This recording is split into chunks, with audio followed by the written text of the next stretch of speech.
Bueno, ahora que hemos conocido en forma general las características de una variable aleatoria continua, vamos a comenzar con el estudio de los modelos continuos que desarrollaremos. Recuerdan ustedes que en variable aleatoria discreta tuvimos un práctico 3a en el cual conocimos las variables aleatorias discretas y un práctico 3b donde estudiamos los modelos binomial y de Poisson. Acá está todo concentrado en la práctica 4. El ejercicio 1 nos muestra las características generales de una variable aleatoria continua y a partir del ejercicio 2 empezamos a desarrollar algunos modelos. El primer modelo que estudiaremos es la distribución uniforme, que es la más fácil de todas. Yo acá les presento un breve resumen de las principales características del modelo que, por supuesto, ustedes encuentran en el material de cátedra. Decimos que una variable x tiene distribución uniforme continua cuando su función de densidad f de x está dada por la constante 1 sobre b menos a para valores de x pertenecientes al intervalo AB y 0 en caso contrario. Está claro que 1 sobre b menos a es una constante porque en esa expresión no aparece la variable x. Si el intervalo en el cual está definida la variable es AB, como vemos acá, b menos a es, por supuesto, la longitud de ese intervalo. Luego, la constante 1 sobre b menos a es sencillamente la inversa de la longitud del intervalo AB.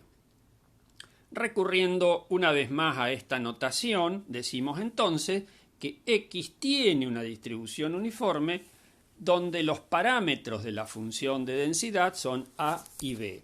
Esto es, para cualquier par de números reales a y b, donde a es siempre el valor menor y b el mayor, o sea, a es el límite inferior y b el límite superior del intervalo, tenemos un integrante de la familia de variables aleatorias con distribución uniforme. Presentamos ahora lo que se conoce como función de distribución acumulada, es decir, una función que nos permite evaluar la probabilidad acumulada hasta cualquier valor de la variable, pero sin tener que resolver la integral. Para el caso de la distribución uniforme, esta función de distribución acumulada es 0 para valores de x menores que a, toma la forma x menos a sobre b menos a en el intervalo AB y a partir del 1, y a partir de valores de x mayores que b, la función de distribución acumulada vale 1. Veremos esto en un gráfico. La función de densidad es constante, su nombre de uniforme precisamente deriva del hecho que la densidad es igual a la constante 1 sobre b menos a en el intervalo AB.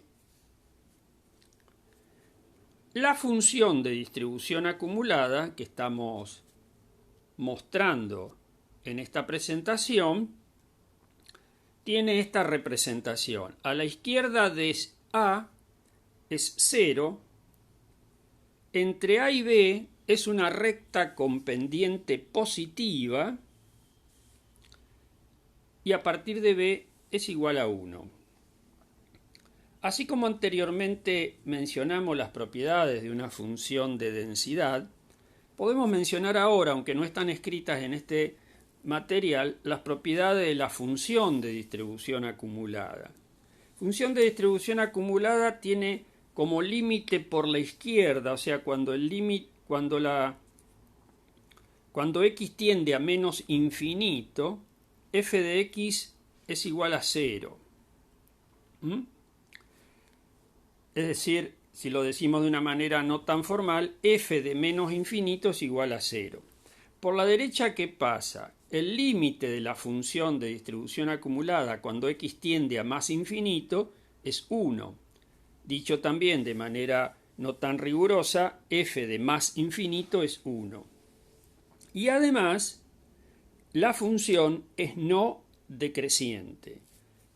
estas propiedades se ven en esta representación gráfica. Es decir, en el intervalo AB, en el cual está definida la función de densidad de la variable, y por lo tanto, siempre que nos desplazamos de izquierda a derecha hay probabilidades para acumular, la función tiene un comportamiento creciente.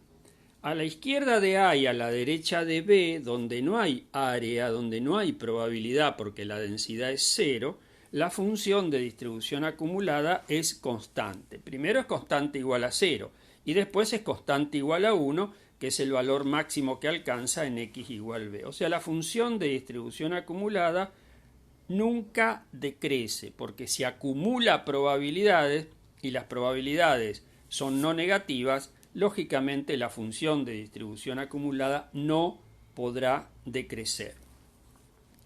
Vemos qué relación hay entre una y otra. Por ejemplo, de acuerdo a lo que estudiábamos recién en el ejercicio 1, si queremos calcular la probabilidad que la variable x tome un valor en el intervalo AC, que es lo que acá ha sido graficado, esta probabilidad está representada por el área bajo la función de densidad entre A y C.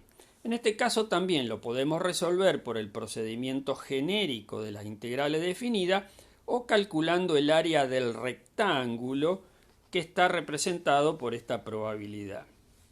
Cuando vamos a la función de distribución acumulada, la probabilidad que la variable tome un valor en el intervalo AC, es decir, f de C, la probabilidad acumulada hasta el punto C, no es el área, sino que es el valor que toma la función en el punto C.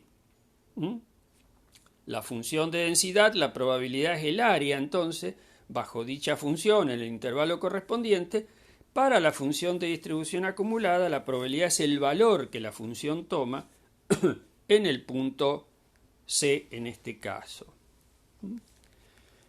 En el apunte está explicado, está mencionado al menos cómo se pasa de una a otra. Es decir, si tenemos la función de densidad en un ejemplo concreto y queremos pasar a la función de distribución acumulada, lo tenemos que hacer a través de un proceso de integración, una integral muy particular que ahí se muestra. Si tenemos la función de distribución acumulada y queremos encontrar la función de densidad, ahí el camino es más fácil, hay que hallar la derivada primera de la función de distribución acumulada. Para cerrar este resumen de las principales características de la distribución uniforme continua, decimos que la esperanza matemática es igual a A más B sobre 2, o sea, el punto medio del intervalo AB, y que la varianza es B menos A cuadrado sobre 12.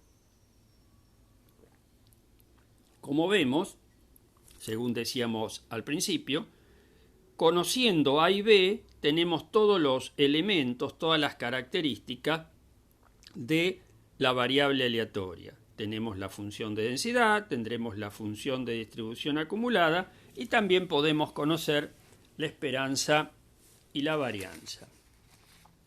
Bueno, para ilustrar este modelo, de los cuales el práctico tiene el ejercicio 2 y el 3, vamos a resolver nosotros el ejercicio 2 y el 3 quedará a cargo de ustedes. Bueno, el ejercicio nos indica que las botellas de un detergente tienen un contenido que está representado por esta variable aleatoria con distribución uniforme en el intervalo que va desde 11,975 hasta 12,10. El contenido está medido en onzas, que es una medida de capacidad que no se emplea en nuestro medio, pero bueno, no hay problema en ello, ¿cierto? Bueno, entonces la función de densidad es 8 para el intervalo 11,975, 12,10 y es 0 en cualquier otro punto. Ese valor 8 que parece por ahí extraño, un poco alto, simplemente si hacemos la comprobación como mencionábamos hoy. Recordamos que la constante que corresponde a la densidad de una variable aleatoria con distribución uniforme es 1 sobre B menos A. En este caso A es 11,975 y B es 12,1. Si hacemos 12,1 menos 11,975, eso nos da 0,125, es decir, un octavo. Por lo tanto, la inversa de un octavo es 8. Por eso resulta entonces que la función de densidad es igual a 8 para dicho intervalo. Acá está planteado la obtención del valor 8. En el primer punto nos pide cuál es la probabilidad que el contenido de la botella esté entre 12 y 12,05 onzas, es decir, cuál es la probabilidad que X, variable aleatoria que indica el contenido de detergente, esté comprendido entre 12 y 12,05. Bueno, esta probabilidad la podemos resolver o bien integrando entre 12 y 12,05 8 por diferencial de X, o bien resolviendo el área del rectángulo, según vemos acá, ¿cierto? En cualquiera de los dos casos, lógicamente nos tiene que dar lo mismo, y la probabilidad es igual a 0,4. También lo podemos hacer con la función de distribución acumulada. Recuerdan que la función de distribución acumulada que nos decía que la misma es igual a 0 a la izquierda de A. Por lo tanto, en este caso es 0 para valores de X menores que 11,975. Es X menos A sobre B menos A entre A y B.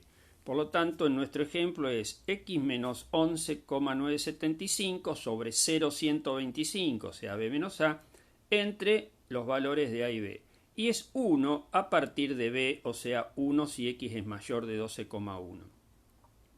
¿Cómo calculamos la probabilidad que la variable aleatoria tome valores en un intervalo, en este caso entre 12 y 12,5? De manera parecida a lo que hacíamos con las tablas de las probabilidades acumuladas del modelo binomial y de Poisson. Hallamos la acumulada en el límite superior y le restamos la acumulada en el límite inferior. Recuerdan que por tratarse de variable aleatoria continua es exactamente lo mismo que los límites estén o no incluidos. Circunstancia que sí había que tener muy en cuenta, debemos seguir teniendo en cuenta cuando trabajamos con las tablas de la binomial y la de Poisson. Reemplazamos en esta expresión X por 12,05 y por 12 según corresponda, realizamos los cálculos y también nos da 0,4. Bueno, esa probabilidad 0,4, que es el área bajo la función de densidad entre los límites 12 y 12,05, si la miramos en la función de distribución acumulada, 0,4, ¿dónde lo vamos a ver? Como el crecimiento que experimenta la función entre 12 y 12,05, ¿cierto? En x igual 12, la función vale 0,2. En x igual 12,05, la función de distribución acumulada toma el valor 0,6. Por lo tanto, el crecimiento que la misma tiene en dicho intervalo es igual a 0,4 y esto es, como veíamos antes, la probabilidad que el contenido de la botella esté en dicho intervalo. El siguiente punto lo dejo a cargo de ustedes. ¿Cuál es la probabilidad que el contenido de una botella sea a lo sumo de 12,02 onzas? O sea, la probabilidad para valores de X menores o iguales que 12,02. El resultado es 0,36, pero bueno, ustedes deberán calcularlo para corroborarlo.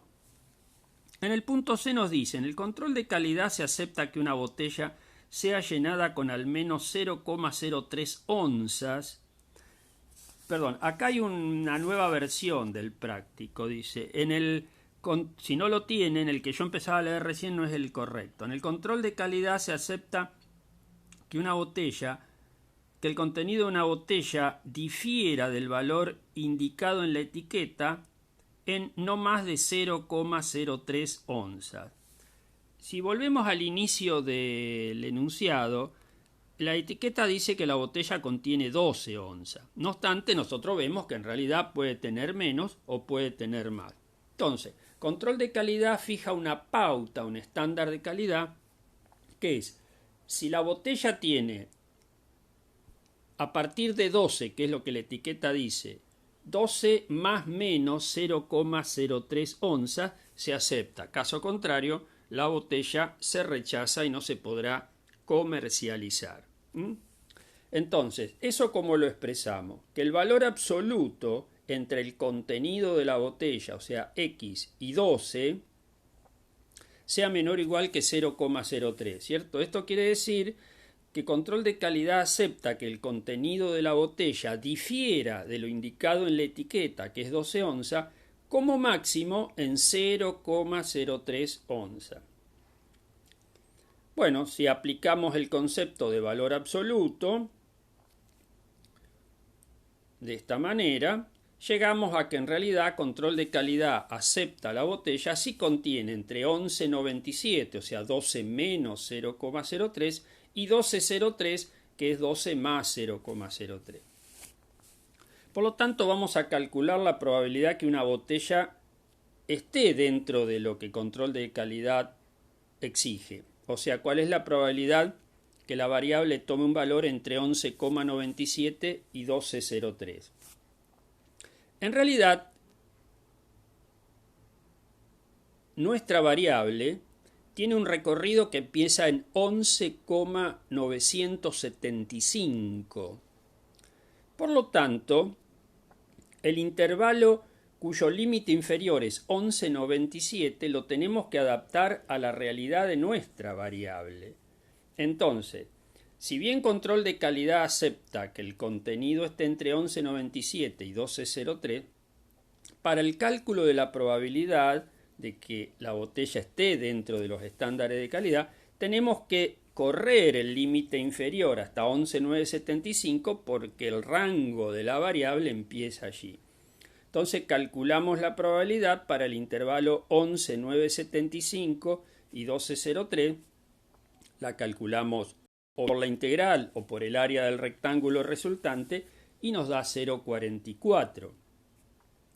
Si definimos un evento C, por ejemplo, que indica que la botella satisface el estándar de calidad, la probabilidad de C es este valor que hemos hallado, 0,44. Como la pregunta es ¿cuál es la probabilidad que una botella no satisfaga los estándares? Nosotros queremos calcular la probabilidad del complemento de C, o sea, 1 menos la probabilidad de C, y por lo tanto nuestra probabilidad es 0,56. Acá les muestro en un gráfico sencillo lo que decíamos recién de que tenemos que desplazar el límite inferior. En el eje superior está marcado el intervalo de valores reales entre 11,975 y 12,100 en el cual la variable puede tomar valores. Acá, en color rojo, está marcado el intervalo de valores que acepta control de calidad entre 11,97 y 12,03. Ven que el pequeño intervalo que va de 11,97 a 11,975, si bien está incluido dentro de lo que control de calidad acepta, no pertenece al rango de la variable. Por lo tanto, para calcular la probabilidad, nos situamos en 11,975 como límite inferior y en 12,03, que es el límite superior. Por último, vamos a calcular el punto D, donde dice, si estimamos que el contenido de la botella es a lo sumo 12,03 onzas, ¿cuál es la probabilidad de que sea más de 12 el contenido? Ese sí que está al comienzo de la consigna nos lleva nuevamente a una situación de probabilidad condicional.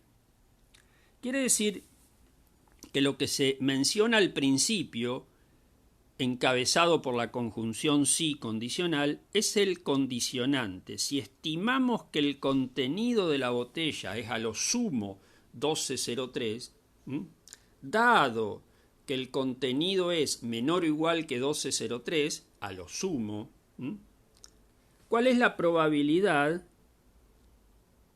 que el contenido sea mayor que 12? O sea, en definitiva hay que calcular la probabilidad condicional de que X tome un valor mayor que 12, dado que X toma un valor o consideramos que tomará un valor menor o igual que 12,03. Como cualquier probabilidad condicional, la vamos a resolver a través del cociente entre la probabilidad de la intersección de los dos eventos y la probabilidad del evento condicionante, o sea, la intersección entre x mayor que 12 y x menor o igual que 12,3, la probabilidad de dicha intersección en el numerador, y en el denominador la probabilidad para valores de x menores o iguales que 12,03.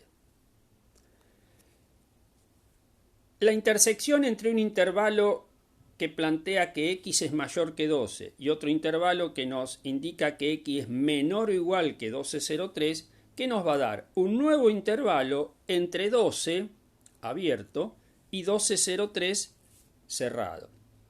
Si hay dudas en cuanto a cómo se llega a ese intervalo, les sugiero que hagan una construcción sencilla, auxiliar, de este tipo.